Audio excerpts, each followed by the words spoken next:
Thank you. I've actually prepared a text, but after listening to so many speakers, I've decided to just explain to you three very important points. Number one is that in relation to Malaysia's position, Islam has always been very dominant in our public policy principles, and Islam also shaped our foreign policy. And because of that, we have always been very consistent over the last 60 years in regards to the Jammu Kashmir issue, to extend our solidarity with the people of Jammu and Kashmir.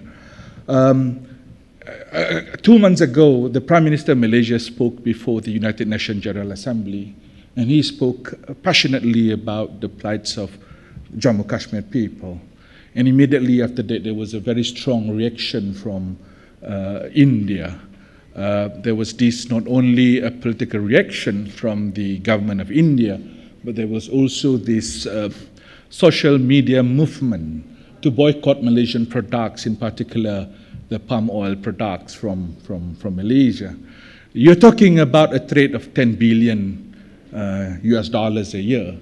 You're also talking about receiving a tourist of nearly 50,000 a year from India, and you're talking about a country which hosts more than 10 million, more than 10% of our populations are of Indian origin. So it's never easy for people like Malaysia to actually formulate a very, delicate policy in regards to Jammu Kashmir. But because of our consistency over the last 60 years, we have ignored the call for us to review our position. And I think the current government is very consistent in regards to the case of Jammu Kashmir. Ladies and gentlemen, 2 months ago also I was in Taiwan, and I had a discussion with the former president of Taiwan. Interestingly, there was this gentleman, a very senior Indian diplomat, who happens to be visiting Taiwan at that particular time. And we did discuss about the issue of Jammu Kashmir. And I was very surprised with his reaction. And he told me that the reason why India invoked 370 was because there should be an end to this two-state system. I'm actually astonished to such an argument from a very senior Indian diplomat. I believe this issue is not about a two-state system. I told him very clearly that it is very important for him to understand that autonomy is not a two-state system. It is a freedom granted to enable the state to self-govern. And while India's aspiration in regards to Jammu Kashmir and its aspirations to integrate Jammu Kashmir into the dominion of India, the rights and the needs of Kashmiri people can never be forfeited, can never be ignored. The third issue that I would like to highlight here is in regards to allegations of human rights atrocities and violations in Kashmir. I believe there is a need for international community to document all this. It is very crucial for us to have solid evidence if we are to persuade international community that, look, human rights violation is really taking place. And these are the necessary evidence that could be presented to the international community.